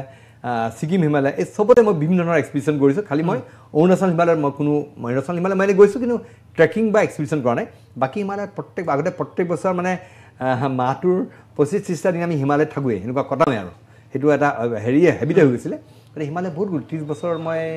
বহুত হিমালয় গ'লোঁ তাৰপিছত মই 2012 চনত মই মাউণ্ট এভাৰেষ্ট ট্ৰাই কৰিছিলোঁ এটা ইণ্টাৰনেশ্যনেল এক্সপিডিশ্যনৰ লগত কিন্তু সেইবাৰ মোৰ অকণমান তাত এটা হ'ল মোৰ লছ অফ এপিটাইট মানে হিমালয়ৰ সেই শীৰ্ষ উচ্চতাত মানুহৰ বহুত ধৰণৰ বেমাৰ হয় কাৰোবাৰ ভমিটিং হয় কাৰোবাৰ মূৰৰ বিষ হয় মোৰ হৈ গ'ল লছ অফ এপিটাইট মই খাব নোৱাৰা হ'লোঁ বস্তু এভেইলেবল থাকে মই খাবলৈ মন নাযায় তাৰপাছতে সেইটো এটা বিচিত্ৰ অভিজ্ঞতা হ'ল তাত গৈ মই তাতে মই যেতিয়া বেছ কেম্পৰ পৰা কেম্প 1 বা কেম্প 2 বুলি কয় কেম্প 2 পৰা কেম্প 3 কেম্প 3 পৰা কেম্প 4 কেম্প 4 পৰা এভাৰেষ্টৰ শীৰ্ষত যায় আৰু এভাৰেষ্টত সদায় হয় কি এটা পিৰিয়ড থাকে উইণ্ড' অ'পেন পিৰিয়ড সেইটো মে' মাহৰ 10 তাৰিখ 11 তাৰিখ মানে উইণ্ড' অ'পেন পিৰিয়ড থাকে সেইটো বাবে 15 দিন 20 দিনমান থাকে আৰু সেই মানে মে' মাহ থাকে তাৰপিছত আকৌ উইণ্ড' অ'পেন পিৰিয়ড বন্ধ হৈ যায় আৰু এভাৰেজ অভিযান ক্ল'জ হৈ যায় মানুহে চব নামি গুচি আহে গতিকে মই সেইবাৰ যাওঁতে মই সাধাৰণ 10 তাৰিখে হেৰি হয় মই সম্ভৱ 10 তাৰিখ মানে গৈ মই কেম্প নম্বৰ 2 পালোঁ আৰু কেম্প নম্বৰ 2 নম্বৰ কেম্পত কি হয় কুক খানা থাকে মানে তাত মানে আমাৰ কুক থাকে কুকে গেছত বনাই আমাক ভাত খুৱাই আমি বহুত মানুহক ভাত খুৱাই কিন্তু কেম্প নম্বৰ 1 আকৌ প্ৰি কুক খানা তাত মানে ভাত নাপায় কিন্তু সৰু গেছ ষ্ট'ভত প্ৰি কুক কিছুমান থাকে ৰাইচ ডাল এনেকুৱা কিবা সেইবিলাক খাব লাগে এবাৰ চকলেট বাৰ খাব লাগে সেইবিলাক আৰু ওপৰবিলাকতো আৰু চকলেট বাৰ সেইবিলাক খাই থাকে এতিয়া হ'ল কি যে মই সেই কেম্প নম্বৰ 2লৈ 2 নম্বৰলৈ গ'লোঁ মই 10 তাৰিখে 10, 11, 12, 13, 14 এনে 17 তাৰিখলৈ ৰাস্তা অ'পেন নহ'ল ৰাস্তা অ'পেন নোহোৱাৰ কাৰণে মুকলি নোহোৱাৰ কাৰণে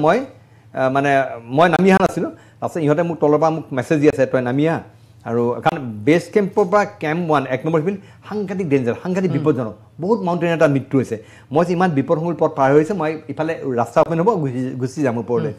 কিন্তু এইটো নহ'ল মই 17 তাৰিখ মানে 17 তাৰিখে সিহঁতে সম্ভৱতঃ বেছ কেম্পটো ওপৰ কেম্প নম্বৰ 2টো বন্ধ কৰিলে বন্ধ কৰি কুকটোক নমাই দিলে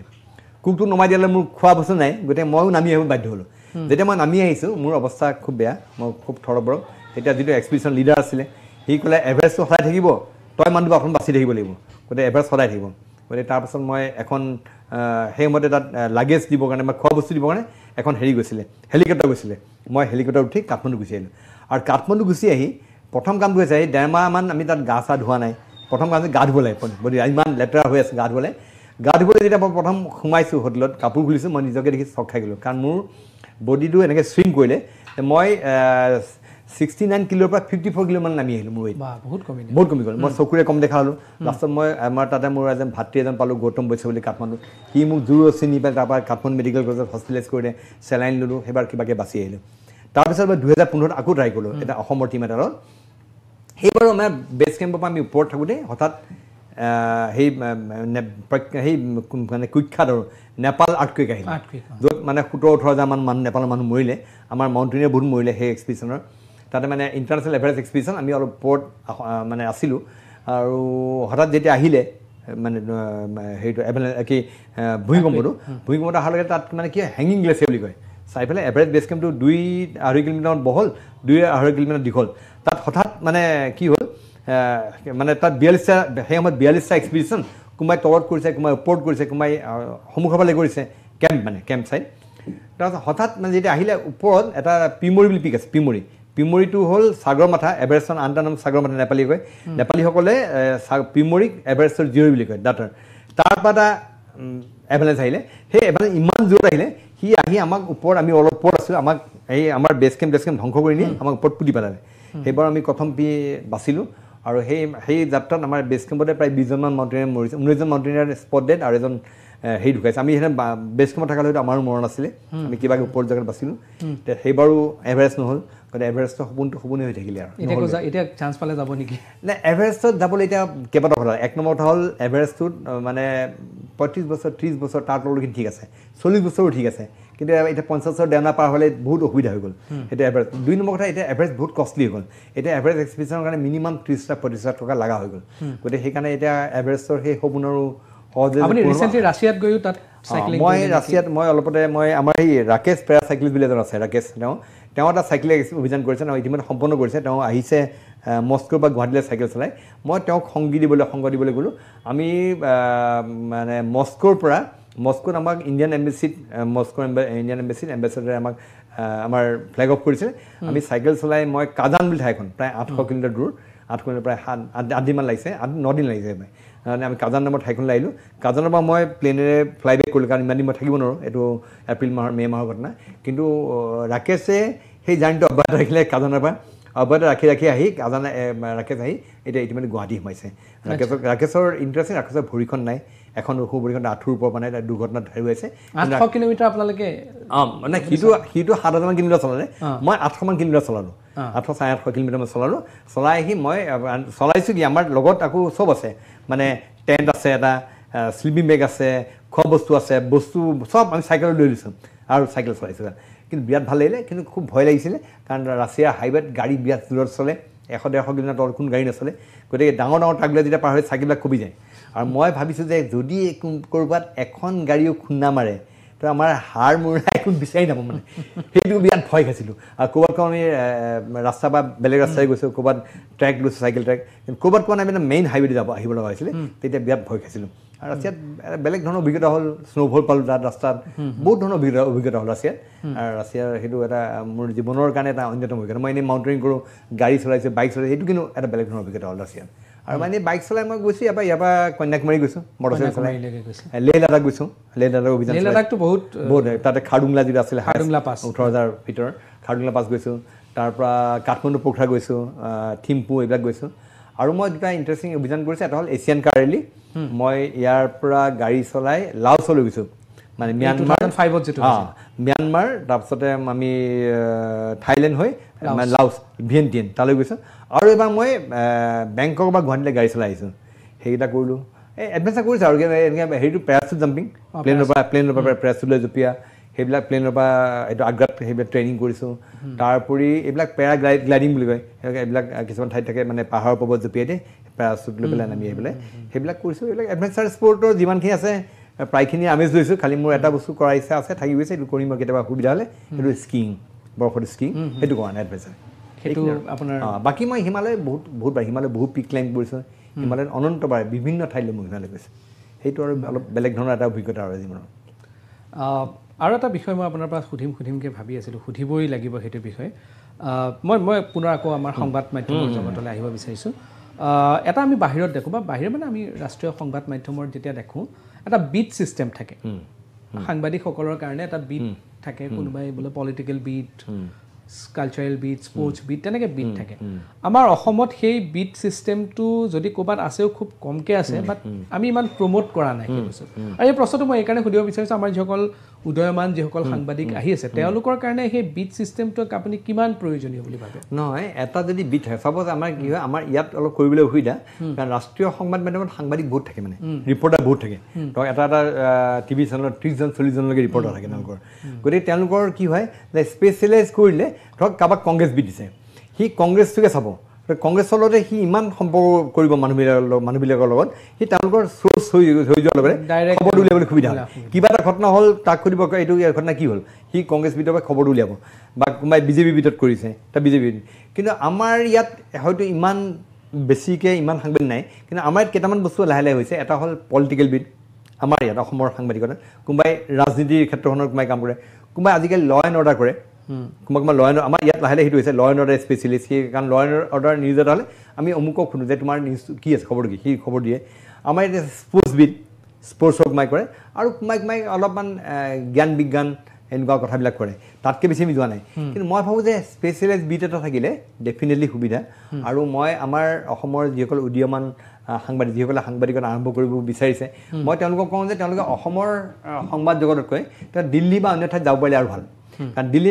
দিল্লীত এতিয়া অসম তথা উত্তৰ পূৰ্বাঞ্চলৰ প্ৰায় 90-100জন সাংবাদিকে ভালকৈ কাম কৰি আছে আৰু চবেই ভাল চেলেৰি পায় ভাল পদবীত আছে অসমৰ সাংবাদিক খুব ভাল পদবীত আছে তেওঁলোকক লৈ আমি গৌৰৱ কৰোঁ গতিকে মই আমাৰ ইণ্ডিয়া টিভিৰ যিজন স্পৰ্টছৰ যিজন আমাৰ সমীপ ৰাজগুৰু অসমৰ লিডিং নাই তেওঁতো ইণ্ডিয়াৰ লিডিং এটা স্পৰ্টছ চবেই হা গতিকে এনেকুৱা অসমৰ সাংবাদিক বহুত কেইজন আছে ৰাহুল বেনাৰ্জী আছে ষ্টেটছমেনৰ অসম যোৱা নীতিন গোখলে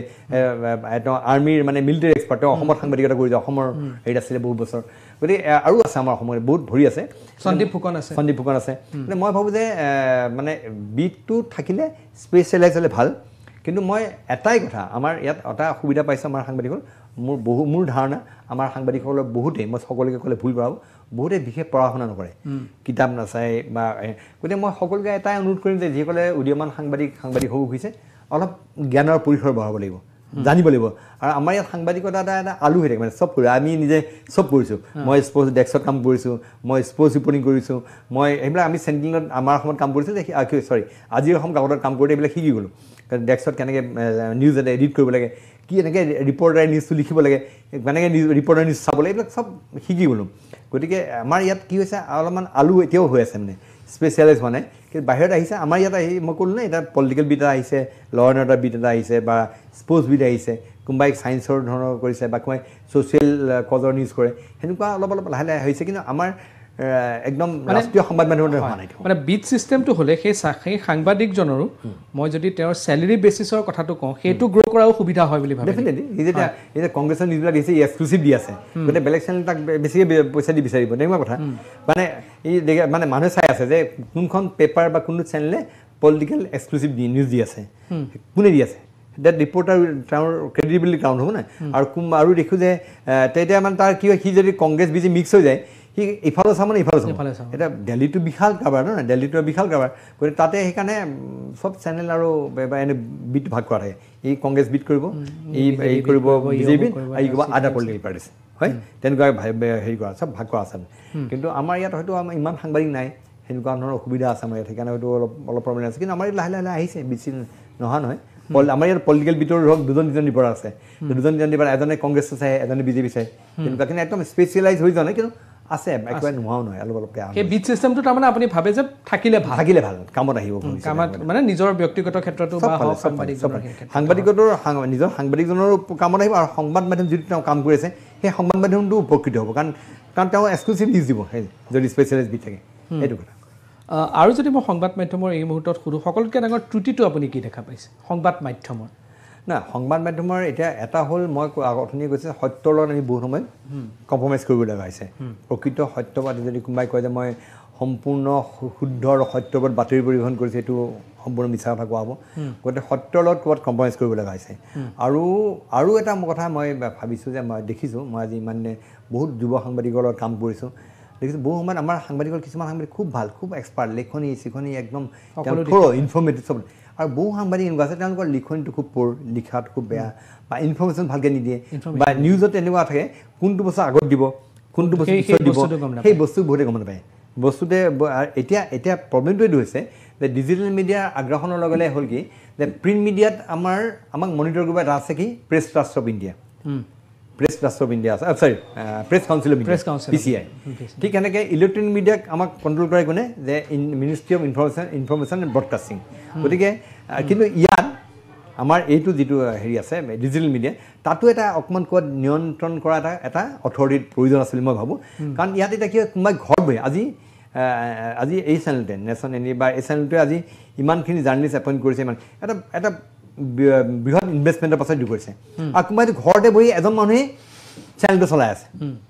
সেইটো বৰ ডেঞ্জাৰাছ হৈছে কথাটো কাৰণ যাৰ যি মন যায় সি কৰি আছে নহয় গতিকে ক'ৰবাত এটা কণ্ট্ৰলিং অথৰিটি এটা লাগে অথৰিটি এটা হ'লে ভাল হ'ব এনেকুৱা ধৰক ইনফ্ৰাষ্ট্ৰাকচাৰ লাগিব বা কিবা লাগিব সাংবাদিকৰ স্বাৰ্থ তাত সুৰক্ষিত হ'ব সেইবিলাক কথা গতিকে মই ভাবোঁ যে ক'ৰবাত কিন্তু ডিজিটেল মিডিয়াটো এটা অথৰিটি দৰকাৰ হৈছে মোৰ অনুভৱ হৈছে এতিয়া এইটো সময়ত আৰু দুই এটা বিষয় মই আপোনাক চমুকৈ যাব বিচাৰিম মই এই মুহূৰ্তত আপোনাক যদি সুধোঁ অকণমান মই অসম আন্দোলনৰ প্ৰেক্ষাপটত যাব বিচাৰিছোঁ অসম আন্দোলনক এতিয়া ধৰক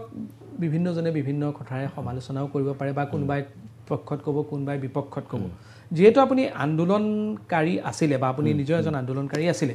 মই তাৰ সুযোগ লৈ যিসকলে নিজৰ সুবিধা অৰ্জন কৰিলে মই সেইসকলৰ কথা ক'ব বিচৰা নাই কিন্তু অসম আন্দোলনৰ প্ৰেক্ষাপটত মই যদি আপোনাক আজিৰ তাৰিখত সুধোঁ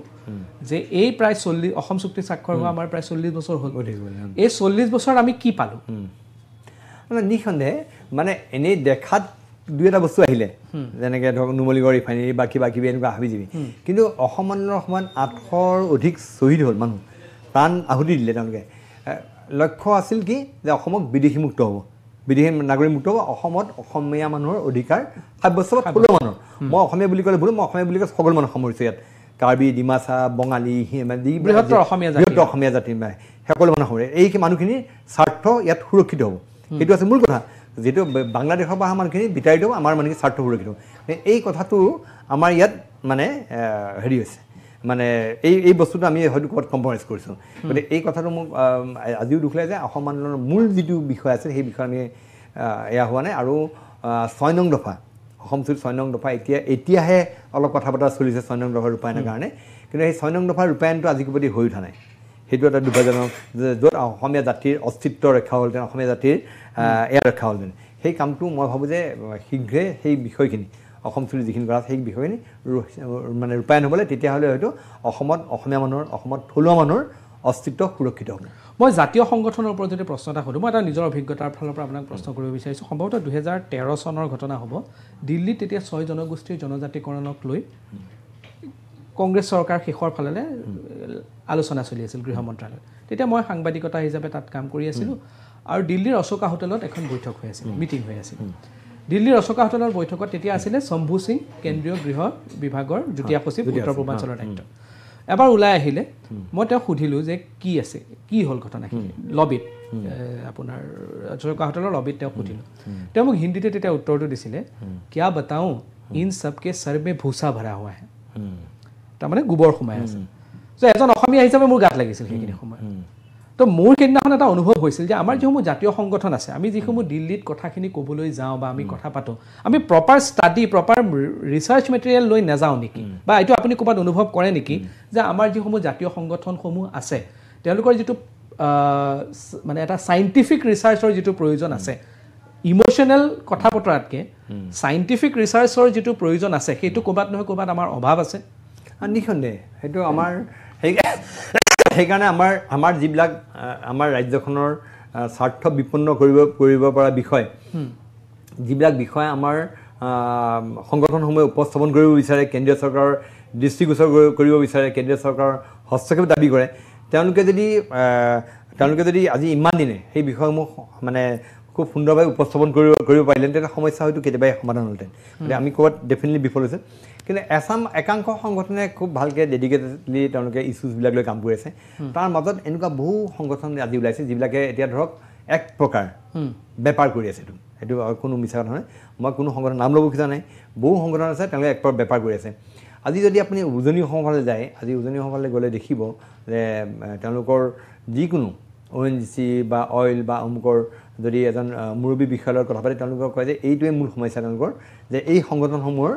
তেওঁলোকৰ চান্দা সংস্কৃতি কাৰণ কিমান সংগঠন তেওঁলোকে বৰঙণি দিব বৰঙণি তেওঁলোকে দিন দিয়া নাথাকে বহুত সংগঠন লয় কিন্তু কিমান সংগঠন দিব সেনেকুৱা কথাবিলাক থাকে তথাপিতো মই ভাবোঁ যে এই মুহূৰ্তত যে এনেকুৱা সংগঠনৰ আমাক প্ৰয়োজন আছে নাথাকা নহয় আছে আমাক জাতীয় সংগঠন লাগিব কাৰণ আমাৰ স্বাৰ্থ সুৰক্ষিত কৰিবৰ কাৰণে এনেকুৱা সংগঠন দৰকাৰ যিবিলাক সংগঠনে অসমৰ স্বাৰ্থ ৰক্ষাৰ হকে মাত মাতিব কিন্তু মই এই যিটো লিখিত কৈছে যে আমাৰ চাইণ্টিফিক ষ্টাডি বা গোটেই বস্তুটো বিশ্লেষণাত্মক এটা এয়া লাগে সেইটো আমাৰ দৰকাৰ আছে আৰু যেতিয়া আমি কেন্দ্ৰীয় চৰকাৰৰ ওচৰত কোনোবা এটা ইছ্যুজ আমি যেতিয়া উত্থাপন কৰোঁ সেই সময়ত নিঃসন্দেহে যদি তাক পুংখানুপুংখভাৱে দাঙি ধৰিব পৰা যায় তাৰ এটা সমাধান থাকিব তাৰমানে অকল মানে আৱেগিক কথা কিছুমানে নহ'ব আমাৰ সেইটো এটা দুৰ্ভাগ্য আমাৰ জাতিটোৱে আৱেগিক আমাৰ মানুহবিলাক আৱেগিক মই নিজেও ভাবোঁ যে মই নিজেও খুব আৱেগিক গতিকে সেই কথাটো হয়তো ক'ৰবাত আৱেগৰ ওচৰত যুক্তি হেৰাই যায় ক'ৰবাত সেনেকুৱা নোহোৱা নহয় সেইটোৱে হয়তো আমাক কাৰণ যেতিয়া আপোনাৰ এজন উত্তৰ প্ৰদেশৰ হওক চাউথ ইণ্ডিয়াৰ মানুহ এজন বিষয়া এজন যেতিয়া বহি থাকিব তেওঁৰ প্ৰতি তেওঁৰ সন্মুখত মোৰ আৱেগটোৰ ইমান গুৰুত্ব নাথাকে ঠিক তেনেধৰণে চাউথ ইণ্ডিয়ান মানুহ এজনৰ সন্মুখত তেওঁলোকৰ আৱেগটো আমাৰ প্ৰতি একো গুৰুত্বপূৰ্ণ যদি তেওঁলোকে যুক্তিসংগত দিব পাৰে মই ভাবোঁ সেইটোত তাৰমানে আপুনি সেইটোত একমত ডেফিনেটলি আমাৰ বহু সময়ত এতিয়া মোৰ মনত পৰে মোৰ দাদা অৰূপ বৰদলৈ তেখেতে মোৰ বৰতেলৰ আছিলে অৰূপ বৰদলৈ এটা সময়ত অসম আন্দোলন যেতিয়া বহু সময়ত অসম আন্দোলনৰ চুক্তি হোৱাৰ আগতে বহুবাৰ আলোচনা হৈছে অসম চৰকাৰ আছু গণসংগ্ৰাম পৰিষদ আৰু হ'ল ইফালে কেন্দ্ৰীয় চৰকাৰ ত্ৰিপাক্ষিক মানে বৈঠক বহুতবাৰ হৈছে বহুতবাৰ হোৱাৰ পিছতে এইখন হেৰি তেতিয়া অৰূপ বৰদলৈ মোৰ দাদা তেওঁ ইংৰাজীত খুব ভাল আছিলে আৰু তেওঁ খুব যুক্তিসংগতভাৱে তেওঁ উপস্থাপন কৰিব পাৰিছিলে অৰূপ বৰদলৈক তেওঁলোকে প্ৰায় ছাত্ৰ সংগঠনে আমাৰ আন্দোলনকাৰী সংগঠনে অৰূপ বৰদলৈ সদায় লগত লৈ যায় তাৰ চব হেৰি কৰিব পাৰে কিন্তু যেতিয়া অসম চুক্তি হ'ল তে অৰূপ বৰদলৈ দাদাই হয়তো অনুভৱ কৰিলে যে এই চুক্তিখনে আমাৰ আশা আকাংক্ষাক বাস্তৱায়িত কৰিব নোৱাৰিব তেওঁ অসম চুক্তিক স্বাক্ষৰ নকৰিলে তেওঁ স্বাক্ষৰকাৰী কাৰণ তেওঁ অসম জাতীয়তাবাদী দলৰ তেওঁ অন্যতম সাধাৰণ সম্পাদক আছিলে সেইখন চুক্তি তেওঁ স্বাক্ষৰ কৰাৰ কথা আছিলে কিন্তু তেওঁ তাত স্বাক্ষৰ নকৰিলে তেওঁ স্বাক্ষৰ নকৰি তেওঁ এখন তাত প্ৰতিবাদ জনাই তেওঁ তাৰপৰা গুচি আহিলে আৰু পৰৱৰ্তী সময়ত বিৰাজ কুমাৰ শৰ্মা অসম জাতীয়তাবাদী দলৰ আন এজন সাধাৰণ তেওঁ তাত স্বাক্ষৰ কৰিলে পাছত পৰৱৰ্তী কালত আমি দেখিবলৈ পালোঁ বিৰাজ শৰ্মা গ'লে তেখেতো মিনিষ্টাৰো হ'লগৈ বা এয়া হ'ল অৰূপ বৰদলৈ হেৰাই গ'ল সেই হেৰি বা প্লেটফৰ্মৰ পৰা নোহোৱা হৈ গ'ল অৰূপ বৰদলৈ কিন্তু দাদাক তেওঁ আন্দোলনকাৰী নেতৃবৰ্গই এইকাৰণে লৈ গৈছিল যে দাদাই খুব যুক্তিসংগতভাৱে বিশ্লেষণাত্মকভাৱে পুংখানুপুংখভাৱে খুব সুন্দৰ ইংৰাজী কয় তেখেতে এসময়ৰ ইয়াত নাট্যকাৰ খুব ড্ৰামা আদি কৰিছিলে গুৱাহাটীলৈ প্ৰথম অটো আনিছিলে গুৱাহাটীত প্ৰথম চিটি বাছ চলাইছিল তেওঁ ডাইনামিক লিডাৰ আছিলে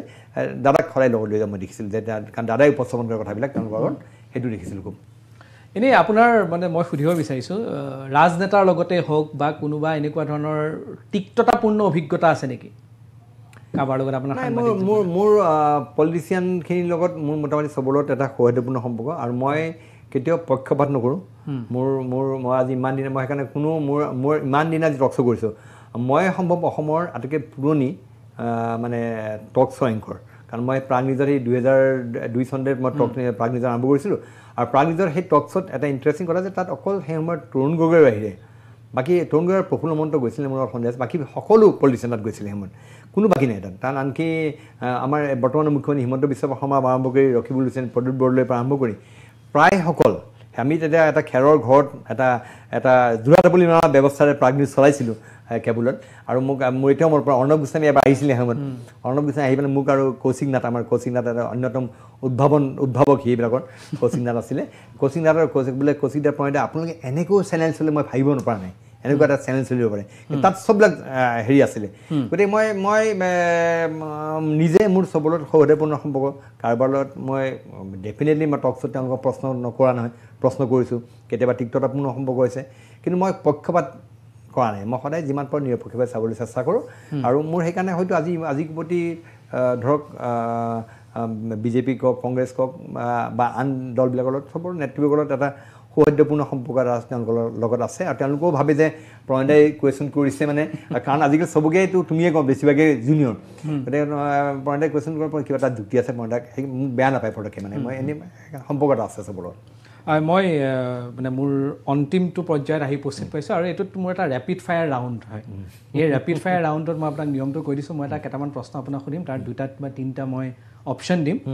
আপুনি তাৰ ভিতৰত এটা চুজ কৰিব লাগিব আপুনি তাৰ পৰা কোনটো আপুনি ভাবে ক'ব লাগিব আৰু তাত আপোনাৰ এটা লাইফ লাইন থাকে বা লাইফ লাইনটো হ'ল যদি আপুনি কুৱেশ্যনটো পাছ কৰিব বিচাৰে পাছ আচ্ছা আপুনি দিব পাৰে আপুনি যদি উত্তৰ নিদিওঁ বুলি ভাবে দিব পাৰে তেতিয়াহ'লে মই ৰেপিড ফায়াৰ ৰাউণ্ড আৰম্ভ কৰিছোঁ প্ৰথম প্ৰশ্নটো হ'ল প্ৰণয় বৰদলৈৰ বাবে যদি অপশ্যন দিয়া যায় আজিৰ তাৰিখত প্ৰণয় বৰদলৈয়ে কোনটো মাধ্যমক সাংবাদিকতা কৰি বেছি ভাল পাব অপশ্যন এ প্ৰিণ্ট ছপা মাধ্যম অপশ্যন বি ইলেক্ট্ৰনিক বৈদ্যুতিক মাধ্যম আৰু অপশ্যন চি ডিজিটেল মাধ্যম নহয় মই ইলেক্ট্ৰনিক মিডিয়াত কাম কৰি বেছি ভাল লাগিছে বেছি ভাল পাইছোঁ গতিকে ইলেক্ট্ৰনিক মিডিয়াকে মই প্ৰথম চুজ কৰিম আৰু তাৰ অৰ্থ এইটো নহয় যে মই প্ৰিণ্ট মিডিয়া বা ডিজিটেল মিডিয়া বেয়া পাওঁ মই নিজৰ তাতো মই এনজয় কৰিছোঁ নোকাৰণে কিন্তু ইলেক্ট্ৰনিক মিডিয়াত অকণমান ইমানেই কাম কৰিছোঁ তাৰ প্ৰতি আকৰ্ষণটো বেছি হৈ আছে এতিয়াও আচ্ছা তো দ্বিতীয় প্ৰশ্ন মই আপোনাক 5জন মুখ্যমন্ত্ৰীৰ নাম ক'ম অসমৰ প্ৰশ্নটো হ'ল যে এই কিজনৰ আপোনাৰ দৃষ্টিত আপুনি এই 5জনৰ ভিতৰত 1 নম্বৰত কাক ৰাখিব আৰু 5 নম্বৰত কাক ৰাখিব মানে মই আপোনাক 5জন অসমৰ মুখ্যমন্ত্ৰীৰ নাম ক'ম তাৰ ভিতৰত আপুনি কাক 1 নম্বৰত ৰাখিব তেওঁৰ সকলো দিশৰ পৰা মুখ্যমন্ত্ৰী হওক তেওঁৰ ৰাজনীতিয়ে কওক আপুনি তেওঁৰ প্ৰশাসনিক দক্ষতা হওক সকলো দিশৰ পৰা 1 নম্বৰত কাক ৰাখিব 5 নম্বৰত কাক ৰাখিব মই অপশ্যন দিছোঁ আপোনাৰ Prafulla Kumar Mahanta A B Hiteswar Saikia C Tarun Gogoi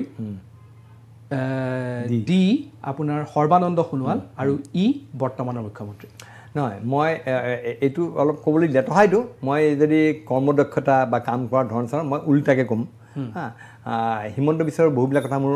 মই সমৰ্থন নকৰোঁ যদি তেওঁ এজন দক্ষ প্ৰশাসক তেওঁ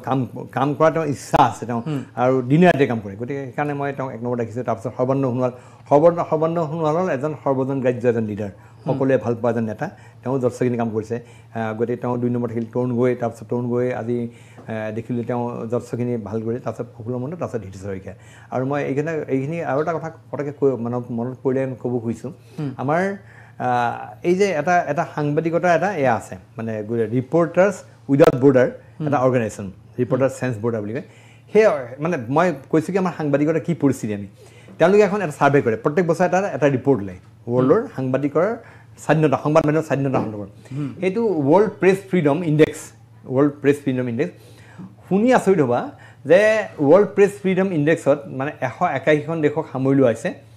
আজি কেইবা বছৰ ধৰি আমাৰ ভাৰতৰ স্থান 150ৰ তলত আৰু শেহতীয়াভাৱে লাষ্ট সমীক্ষাত মষ্ট প্ৰবলি আমাৰ ভাৰতৰ স্থান 180খন দেশৰ এটা সমীক্ষা তাৰ আমাৰ ভাৰতৰ অৱস্থান এইটো মানে ইয়াৰ পৰাই বুজায় যে আমাৰ সাংবাদিকৰ মান কি পৰ্যায়ত আছে আমি সংবাদ মাধ্যম মানে ৱৰ্ল্ড প্ৰেছ ফ্ৰীডম ইণ্ডেক্সত এটা প্ৰশ্ন মই যাওঁ ৰেপিড ফায়াৰ যিহেতু গৈ আছোঁ মই আপোনাক 4জন নেতাৰ নাম ক'ম আৰু প্ৰশ্নটো হ'ল যে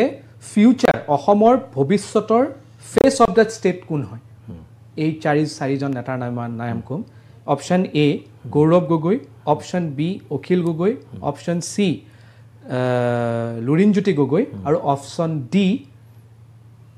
দিলীপ শইকীয়া কোন হয় মই 4জনক তেনেকৈ থ'ম ABCD আপুনি মানে উত্তৰ দিব বিচাৰে নাই ABCD বুলি থ'ম তেওঁলোকক তেনেকৈ হ'ব যেন লাগিছে মোৰ ABCD মানে এই যেনেকৈ গৌৰৱ আছে এটা চুজ কৰিব লাগিব ইয়াত আপোনাক মই অপশ্যন দিয়া নাই যে ক্ৰমান্বয়ে নহয় মানে তেওঁলোক এজন পাৱাৰ নাই গতিকে মই তেওঁলোকক জাজ কৰিবলৈ দিগদাৰ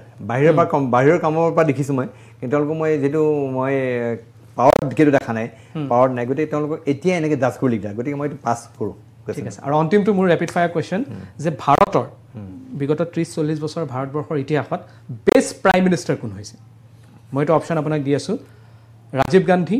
option B Narasimha Rao option C Atal Bihari Vajpayee option D Manmohan Singh আৰু অপশ্যন ই নৰেন্দ্ৰ মোদী মই ভাবোঁ যে অটল বিহাৰী বাজপেয়ী কাৰণ অটল বিহাৰী বাজপেয়ী যেতিয়া প্ৰধানমন্ত্ৰী আছিল তেওঁ যিটো ধ্যান ধাৰণাৰে দেশখন আগুৱাই নিছিলে তেওঁৰ দিনতে আমাৰ আটাইতকৈ ডাঙৰ সোণালী চতুৰ্ভুজ কমিউনিকেশ্যনত তেওঁ ইমান গুৰুত্ব দিলে যে আমাৰ গোটেই ভাৰতবৰ্ষক সংযোগে সোণালী চতুৰ্ভুজ যিটো বনালে য'ত আমাৰ অসম ইনক্লুড হ'ল গতিকে সেইটো এটা বহুত ডাইনেমিক আৰু তেওঁৰ যি ডাইনেমিক লিডাৰশ্বিপ আছিলে তেওঁ যে বিশ্বৰ এজন টলেষ্ট লিডাৰ আছিলে আৰু তেওঁৰ দিনত তেওঁ যদিও বিজেপিৰ লিডাৰ কেতিয়াও আমি কোনো ধৰণৰ হেট্ৰিক দেখা নাছিলোঁ আজিৰ দিনত আমাৰ এটা সমাজত যেনেকৈ হিন্দু মুছলমানৰ মাজত যিটো ভেদভাৱ সৃষ্টি কৰিবলৈ চেষ্টা কৰা হৈছে ভোটাৰটো পলাৰাইজেশ্যন কৰিবলৈ চেষ্টা কৰে মেৰুকৰণৰ চেষ্টা কৰা হৈছে তেওঁৰ দিনত সেইবিলাক আমি দেখা নাছিলোঁ হয় সেই সময়তে বাবৰি মছজিদ ধ্বংস হৈছিলে সেইটো নোহোৱা নহয় কিন্তু ষ্টিল মই ভাবোঁ যে অটল বিহাৰী বাজপেয়ী সকলোৰে এজন সৰ্বজন গ্ৰাহ্য প্ৰধানমন্ত্ৰী আছিলে মই সদায় তেওঁক এজন ৱৰ্ল্ডৰ টপ লিডাৰ হিচাপে সদায় তেওঁক চিহ্নিত কৰি যাম ঠিক আছে ধন্যবাদ জনাইছোঁ প্ৰণয় বৰদলৈ ডাঙৰীয়া আপুনি আহিলে আৰু যথেষ্ট স্পষ্টতাৰে সকলো উত্তৰ দিলে তাৰ বাবে ধন্যবাদ জনাইছোঁ থেংক ইউ ভাল লাগিলে প্ৰণয় দা এয়া আছিল প্ৰণয় বৰদলৈ মুখামুখিত তেখেতে সকলো স্পষ্টতাৰে উত্তৰ দিলে সাংবাদিকতাৰ জগতৰ সন্দৰ্ভতো তেওঁ কেইবাটাও নিজৰ মতামত আগবঢ়ালে মুখামুখিৰ আন এটা খণ্ডত কোনো এজন বিশেষ ব্যক্তিক পুনৰ আপোনালোকৰ ওচৰলৈ লৈ আহিম আজি অনুষ্ঠানৰ পৰা মই দীক্ষিত শৰ্মাই বিদায় লৈছোঁ ধন্যবাদ নমস্কাৰ